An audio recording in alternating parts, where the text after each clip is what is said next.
বাংলাদেশ জাতীয়তাবাদী দলের যুগ্ম মহাসচিব হাবিবুন নবী খান সোহেলের নাম ব্যবহার করে একজন প্রবাসীর কাছে ইফতার মাহফিল এবং ঈদের কেনাকাটার জন্য টাকা দাবি করার অভিযোগ উঠেছে।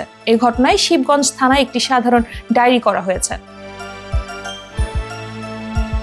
৬ মার্চ রাত ১২টার দিকে শিবগঞ্জ থানায় বিএনপি নেতা সোহেলের ছোট ভাই তানভীর আলম রিমন জিডি করেন। জিডিতে তিনি জানান, তার ভাই হাবিবুন নবী খান সোহেল, যিনি একজন প্রখ্যাত রাজনৈতিক নেতা এবং বিএনপির যুগ্ম মহাসচিব, মহাস্থানগড় বাজারে অবস্থানকালে জানতে পারেন যে ৬ মার্চ বিকেল ৫টা ৪৫ মিনিটে অজ্ঞাত একজন ব্যক্তির মোবাইল থেকে তার ভাই সোহেলের পরিচয় দিয়ে সৌদি প্রবাসী মোহাম্মদ রফিকুল ইসলামের ব্যক্তিগত নম্বরে ফোন করা হয়।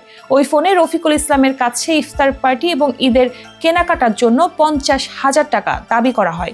এই ঘটনার ফলে সোহেলের সামাজিক মর্যাদা ক্ষুণ্ণ হয়েছে বলে তিনি চিঠিতে উল্লেখ করেন। তিনি আরও বলেন, বিষয়টি যাতে ভবিষ্যতে তদন্তের জন্য গুরুত্ব দিয়ে দেখা হয় সেজন্য সাধারণ ডায়েরি করা প্রয়োজন।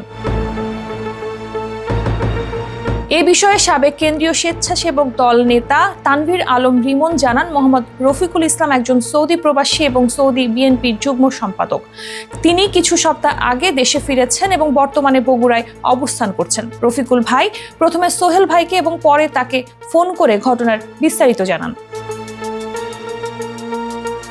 তিনি আরও বলেন, সোহেল ভাইয়ের সাথে কথা বলার পর তিনি আইনগত ব্যবস্থা নেওয়ার জন্য তানভীর আলম রিমনকে সাধারণ ডায়েরি করতে বলেন। তিনি পুলিশকে বিষয়টি গুরুত্ব সহকারে তদন্ত করার অনুরোধ করেছেন। তারা আশা করছেন পুলিশ দ্রুত প্রতারককে আটক করবে এবং ব্যবস্থা নেবে। এই বিষয়ে শিবগঞ্জ থানার অফিসার ইনচার্জ মোহাম্মদ শাহিনুজ্জামান জানান, পুলিশ বিষয়টি গুরুত্ব সহকারে দেখছে এবং ইতোমধ্যে তদন্ত শুরু হয়েছে।